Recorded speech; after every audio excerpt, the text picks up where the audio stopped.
कहानी की शुरुआत में हमें एक विलियम नाम का आदमी दिखाया जाता है जो अपनी गाड़ी में ही सो रहा था। उठने के बाद वो अपने काम पे निकलता है। उसका काम भी जस्ट पास ही था।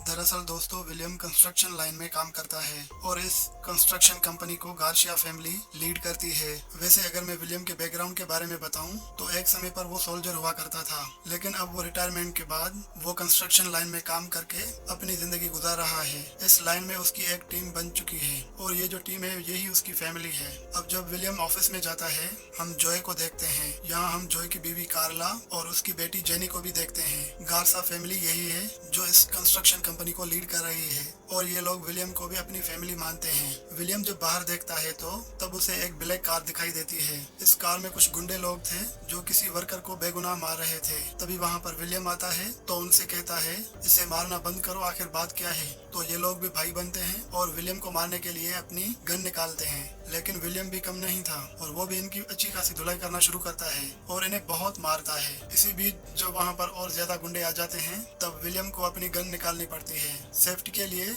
विलियम अपने पास गन रखता था। वो इन पर गन तान देता है और इनसे कहता है कि मैं यहाँ पर कुछ लफड़ा नहीं चाहता। इसके बाद जो लोग भाई बन रहे थे वो चुपचाप यहाँ से निकल लेते हैं। अब कुछ समय के बाद जेनी विलियम के पास आती है और उसे टिफिन देते हुए कहती है, इसे खा लेना। दरअसल विलियम का कोई भी घर नहीं है, वो किराए के मकान पे भी नहीं रहता। उसकी जो गाड़ी है वही उसका घर है, उसी में वो सोता है और खाना होटल पे जाके खाता है। इसीलिए जेनी उसे अपना दोस्त मानती है और उसका ख्याल रखती है। उसे होटल में खाना खाने के लिए ना जाना पड़े, इसीलिए जेनी उसे अपना टिफिन खिला देती है। अब कुछ समय के बाद विलियम की काम से छुट्टी हो जाती है। तब विलियम जाकर अपनी बेटी से मिलता है। उसकी एक बेटी भी है लेकिन उसकी माँ नहीं है, उसकी माँ गुजर चुकी है। विलियम ने अपनी बेटी को अपने नाना के पास छोड़ रखा है। विलियम चाहता तो अपने ससुर के घर रह सकता था, पर वो उन पर बोझ नहीं बनना चाहता क्योंकि वैसे भी वो उसकी बेटी का बहुत ख्याल रखते हैं। अब काम से फ्री हो जाने के बाद विलियम मैरी को लेके एक रेस्टोरेंट में जाता है जहाँ उसे कुछ अच्छा सा खिला सके, जहाँ पर वो मैरी को उसकी माँ की आखिरी तस्वीर देता है। तस्वीर देखकर मैरी कहती है कि मैं अपनी माँ से बहुत नाराज हूँ क्योंकि वो हमें इस तरह अकेले छोड़कर चली गई। खैर दोस्तों, अब यहाँ पर सीन शिफ्ट होता है और हमें जेनी को दिखाया जाता है जो अपने दोस्तों के साथ पार्टी कर रही थी। वो अपने दोस्तों के साथ काफी ज्यादा ड्रिंक भी कर लेती है जिसकी वजह से उसकी दोस्त की हालत खराब हो जाती है। इसीलिए वो अपनी दोस्त को लेकर वॉशरूम में जाती है ताकि वो फ्रेश हो सके। यहाँ जेनी अपने दोस्त से कहती है कि अब मेरा टाइम हो चुका है, मैं अपने घर वापस जा रही हूँ। इतना कहने के बाद जेनी जैसे ही वॉशरूम से बाहर जाती है तो उसी वक्त उसे कोई किडनैप कर लेता है। अगले दिन लगभग दोपहर हो चुका था लेकिन जेनी अभी तक वापस लौटकर नहीं आ सकी। जब जॉय ने पुलिस में कंप्लेन किया तो तब उसे मालूम चलता है कि उसकी बेटी अगवा हो चुकी है। इसीलिए जॉय काफी टेंशन में था और वो अपनी बेटी की वीडियो देखकर बहुत उसे याद कर रहा था। यहाँ जॉय विलियम से कहता है कि अगर मैं पुलिस के भरोसे बैठा रहूंगा तो मेरी बेटी की जान खतरे में पड़ जाएगी। इसीलिए मैं चाहता हूँ कि तुम मेरी बेटी को ढूंढो, इसके बदले में मैं तुम्हें लाखों रुपए देने के लिए तैयार हूँ। मैं तुम्हें इसीलिए कह रहा हूँ कि तुम पहले एक सोल्जर हुआ करते थे और तुम इस काम को बखूबी कर सकते हो। जॉय को काफी ज्यादा टेंशन में देखकर विलियम कहता है कि ठीक है, तुम फिक्र मत करो, मैं तुम्हारी बेटी को हर हाल में ढूंढ निकालूंगा।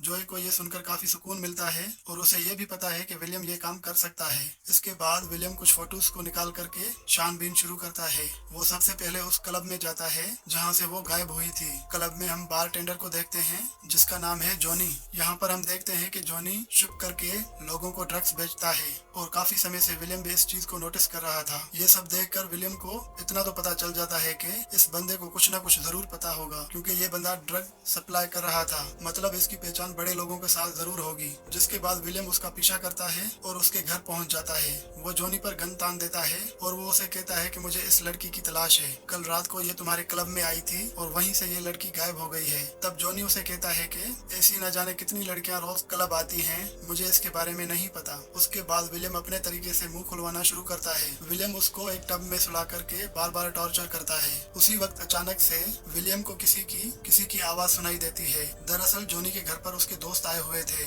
जो उसे आवाज लगा रहे थे। अब दोस्तों की आवाज सुन करके जॉनी भी जोर से चिल्ला देता है जिसकी वजह से उसके दोस्तों को भी पता चल जाता है कि यहाँ पर कुछ तो गड़बड़ जरूर है। उसके बाद विलियम जॉनी को लेकर के जैसे ही बाहर आता है तभी जॉनी के दोस्त उसे शूट कर देते हैं। हालांकि ये अनजाने में हुआ था। मामला जो भी हो, अब विलियम को भी जैसे ये पता चलता है तो वो भी इन दोनों को शूट कर देता है, जिसकी वजह से इन दोनों की भी मौत हो जाती है। अब यहाँ से सीन शिफ्ट होता है और हमें जेनी को दिखाया जाता है जिसे कमरे में बंद करके रखा गया है। अब कुछ समय के बाद जब उसे होश आता है तो वो भी अपने माता पिता को याद करके उनसे माफी मांग रही थी। वो माफी इसलिए मांग रही थी क्योंकि उसके घर वाले उसे बोल रहे थे कि रात को पार्टी करने मत जाओ, लेकिन बेटी उनकी बात नहीं मानती, इसीलिए अब उसे पछतावा है। अब अगले दिन हम सुबह को विलियम को देखते हैं जो कि जॉनी के घर के बाहर अपनी कार में बैठा हुआ है। कुछ समय के बाद जॉनी के घर के बाहर औलाद मीर नाम का एक आदमी आता है जो शायद किसी काम की वजह से जॉनी से मिलने आया है, लेकिन उसे नहीं पता था कि घर के अंदर जाने के बाद उसे ये सब देखने को मिलेगा।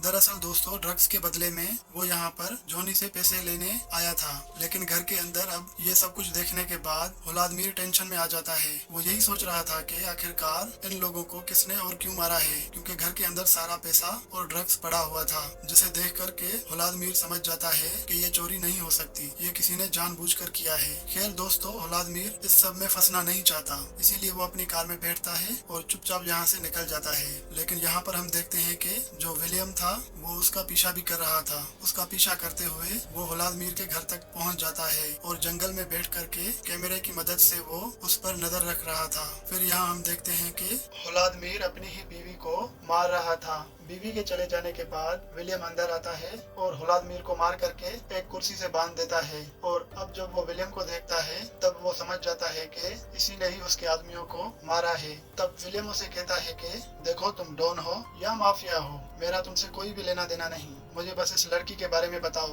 मैं तुम्हें छोड़ दूंगा। इसके बाद औलाद मीर कहता है कि ये जरूर डिमी का काम है, जरूर उसी ने ही ये काम किया है जिसकी वजह से तुमने मेरे आदमियों को मारा और तुम मेरे घर तक आ गई। मैं डिमी को जान से मार दूंगा क्योंकि उसी की वजह से ही ये सब कुछ हो रहा है। जिसके बाद विलियम उसे कहता है कि यही तो मैं नहीं चाहता कि अगर तुम जाकर के उसे मिले मेरा सारा काम बिगड़ जाएगा। अब इतना कहने के बाद विलियम उसे पानी में धक्का दे देता है जिसकी वजह से उसकी मौत हो जाती है। अब जब विलियम ये कांड करने के बाद यहाँ से चला जाता है तो तब यहाँ पर एक और आदमी आता है जिसका नाम था आर्थर। यहाँ पर वो अपने दोनों पोतों के साथ आया था, एक का नाम है लोकस और दूसरे का नाम है टॉम। अब अंदर जाने के बाद आर्थर को पता चलता है कि किसी ने उसके खास आदमी को जान से मार दिया है। आप सब लोगों को पता है कि कनेक्शन बहुत इंपॉर्टेंट होता है, अगर कनेक्शन टूट जाता है तो बिजनेस में रुकावट आ जाती है। इनका जो खास आदमी था वो मर गया है, मतलब कि इनके बिजनेस का बहुत बड़ा नुकसान हुआ है।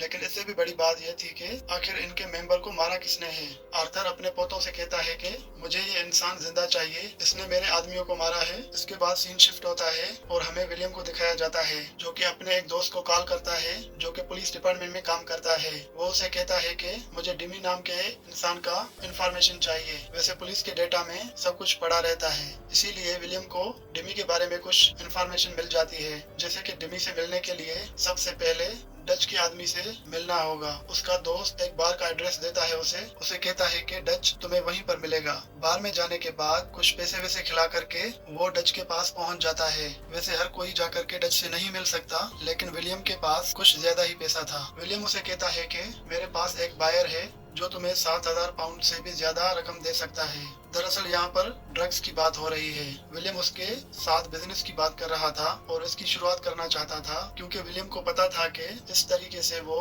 डिमी तक पहुंच सकता है। इसके बाद विलियम कुछ नोटों की गड्डी लेकर उसे दे देता है। इतना पैसा उसने दिया था उसके हिसाब से उसे उतना ड्रग्स मिल जाता है, लेकिन ड्रग्स को ले जाकर के वो किसी को सप्लाई नहीं करता बल्कि पानी में फेंक देता है। इसके बाद दोस्तों सीन शिफ्ट होता है। वाइपर नाम का आदमी दिखाया जाता है और हम उसकी गर्लफ्रेंड अमारा को भी देखते हैं। वो जाकर के रोबर्टो नाम के एक आदमी से मिलते हैं जो कि इनका क्लाइंट है और वो इन दोनों को एक पेटी पैसों की दे देता है। दरअसल बात ऐसी है, जीनी को इन्हीं दोनों ने किडनैप किया है।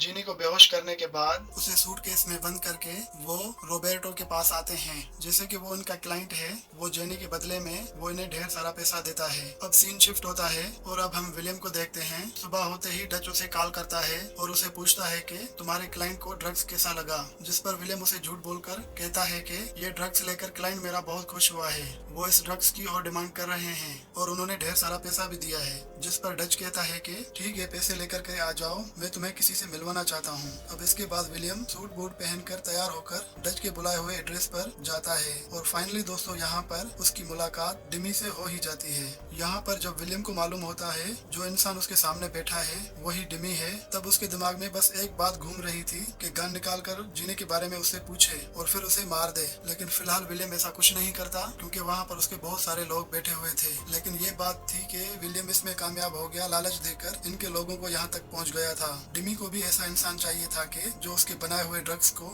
लोगों तक सप्लाई कर सके। डिमी को सप्लायर चाहिए था, इसीलिए वो ज्यादा छानबीन नहीं करता, वो सीधा विलियम से हाथ मिला लेता है। इसके बाद विलियम उसे पैसे देता है और पैसों के बदले में डिमी उसे ड्रग्स देता है। तो इस तरीके से इनके बीच में डील होती है। लेकिन ड्रग्स को लेने के बाद एक बार फिर से विलियम सारे ड्रग्स को फेंक देता है। घर वापस जाने के बाद जब विलियम घर पर बैठ करके चेनी के क्लब वाले कुछ फोटोज को देख रहा था तो तब फोटोज में उसे एक आदमी दिखाई देता है जो कि वाइपर ही था। वो जेनी के आसपास घूम रहा था और उसकी कुछ फोटोज भी क्लिक कर रहा था। जॉनी का फोन अभी भी विलियम के पास था। फोन की मदद से उसे मालूम होता है कि जॉनी बार बार वाइपर को जेनी के बारे में बता रहा था। उसी वक्त जॉनी के फोन पर एक मैसेज आता है और मैसेज में एक नाम लिखा हुआ था, हेड साइलोन। ये बाद में पता चलता है कि हेड सैलोन एक बार का नाम है। अगर किसी को ड्रग्स चाहिए होगा इसलिए वो जॉनी के पास वो मैसेज कर रहा था। लेकिन बार के कंट्रोल रूम में वाइपर की गर्लफ्रेंड अमारा बैठी होती है और वो विलियम को देख लेती है। बाद में हमें मालूम चलता है कि विलियम को फंसाने के लिए ये सब कुछ एक प्लान था। दरअसल दोस्तों इन लोगों ने जानबूझ करके जॉनी के फोन पर मैसेज किया ताकि जॉनी को जो मार रहा है वो चल करके यहाँ पर खुद आए और यहाँ पर विलियम से यही गलती हो जाती है। बाद में हमें मालूम चलता है कि वो कोई और नहीं बल्कि लोकस और टॉम है। विलियम को जैसे ही इन सब के बारे में मालूम चलता है वो एक गाड़ी लेता है और वहाँ से फरार हो जाता है। लेकिन लोकस और टॉम भी गाड़ी में उसका पीछा करते हैं। विलियम गलती से जाकर के पुलिस की गाड़ी से टकरा जाता है। विलियम को लगा कि ये पुलिस वाले हैं उसकी हेल्प करेंगे, लेकिन पुलिस वाले भी उनके साथ मिले हुए थे। तो इस तरीके से ये लोग विलियम को पकड़ लेते हैं। उसे पकड़ने के बाद उसे आर्थर के पास ले जाते हैं। लेकिन विलियम शांत बैठने वाला थोड़ी था, वो इन पर हमला कर देता है। फाइट के दौरान गलती से एक गोली ड्राइवर को लग जाती है जिसकी वजह से इनकी गाड़ी का बुरी तरह से एक्सीडेंट हो जाता है। गाड़ी तालाब में गिरने वाली थी लेकिन उससे पहले जो विलियम था वो गाड़ी से बाहर आ जाता है। तो इस तरह गाड़ी डूब जाने की वजह से लूकस और टॉम की मौत हो जाती है। अगले दिन जब आर्थर को इसके बारे में पता चलता है तब वो और गुस्सा हो जाता है क्योंकि अब उसने उसके पोतों को भी जान से मार दिया है। इसके बाद दोस्तों सीन शिफ्ट होता है और हम देखते हैं कि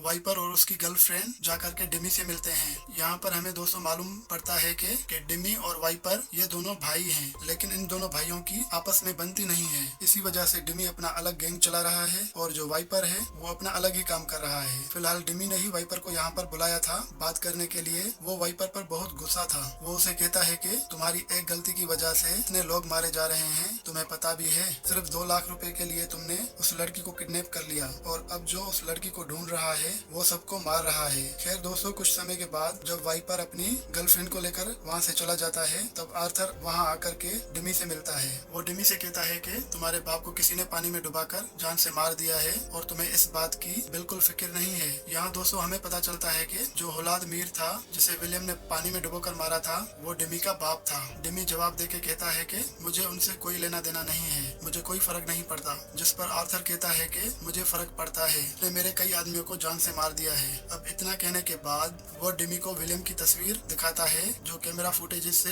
लिया गया था। उसकी तस्वीर को देखने के बाद डिमी एकदम से दंग रह जाता है। तब यहाँ पर डिमी को मालूम पड़ता है कि वो जिसके साथ डील कर रहा है वही सबको मार रहा है। अब यहाँ डिमी कहता है कि उसने मुझे पैसों का लालच दिया, मैं तो बस उसके साथ बिजनेस कर रहा था। अब इतना कहने के बाद वो आर्थर को विलियम का ड्राइविंग लाइसेंस दे देता है। दरअसल इस धंधे को करने के लिए ड्राइविंग लाइसेंस को जमा करना पड़ता है, इसीलिए विलियम का ड्राइविंग लाइसेंस के पास पड़ा हुआ था। तो इस ड्राइविंग लाइसेंस की मदद से वो विलियम की पूरी जानकारी ले लेते हैं। अगले ही पल आर्थर का विलियम के ससुर के पास पहुंच जाता है। अब उसने विलियम के ससुर के साथ क्या किया ये तो हमें नहीं दिखाया जाता। अब सीन शिफ्ट होता है, हमें विलियम को दिखाया जाता है। के पास स्कूल से कॉल आता है और फिर उसे पता चलता है कि मेरी को आज स्कूल से लेने के लिए कोई नहीं गया। जिसके बाद विलियम अपनी बेटी के स्कूल में जाता है जहाँ से वो अपनी बेटी को पिकअप करता है। और जब वो अपनी बेटी को लेकर के उसके घर के पास जाता है तब उसे पता चलता है कि घर में तो आग लगी हुई है। विलियम अपने ससुर को बचाने के लिए अंदर जाता है। वो बिल्कुल सही सलामत थे, बस धुएं में बेहोश पड़े हुए थे।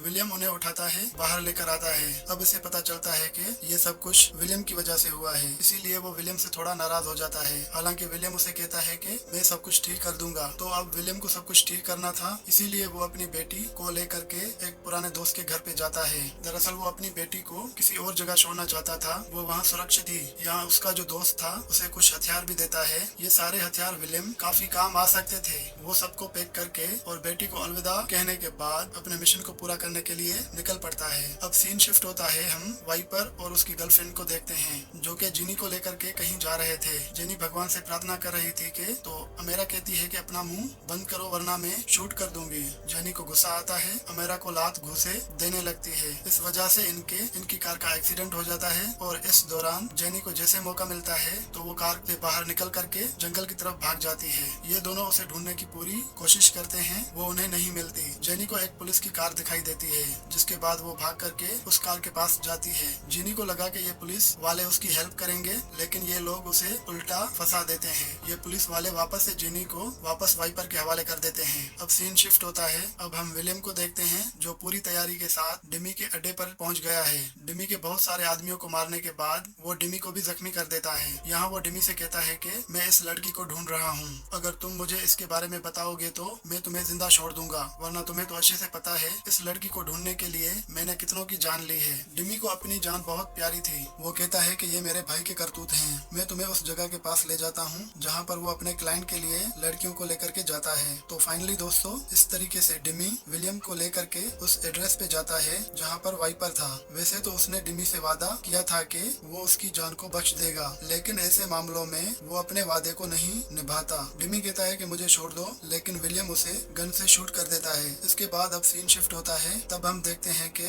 वाइपर ने जिनी को उसी जगह पर किडनैप करके रखा हुआ है। वहाँ हम रोबर्टो को भी देखते हैं जो कि इनका क्लाइंट है और वो जिनी की खातिर ही वहाँ पर आया था। विलियम अपनी पूरी तैयारी के साथ अंदर घुस जाता है। हालांकि घुसने से पहले वो एक जोरदार धमाका करता है, जिसकी वजह से सबका ध्यान भटक जाता है और वो मौका देख करके सबको गन से शूट कर देता है। वो अंदर जाता है जहाँ उसकी मुलाकात वाइपर से होती है और वो वाइपर को बहुत मारता है। वाइपर और उसकी गर्लफ्रेंड को जान से मार देने के बाद वो जिनी को बचा लेता है। जिनी को लेकर के वो वापस उसकी फैमिली के पास ले जाता है। जिनी के घर वाले जिनी को देख करके थोड़ा हैरान और काफी खुश होते हैं। हैरान इसीलिए होते हैं कि क्योंकि इन्हें लग नहीं रहा था कि जेनी अब वापस आएगी। खैर दोस्तों, अब इस तरीके से विलियम जेनी की जान बचा लेता है और फिर आखिर में आकर अपनी बेटी से मिलता है और ये कहानी इसी के साथ खत्म हो जाती है। ऐसी न्यू मूवीज की वीडियोस देखने के लिए प्लीज सब्सक्राइब माय चैनल।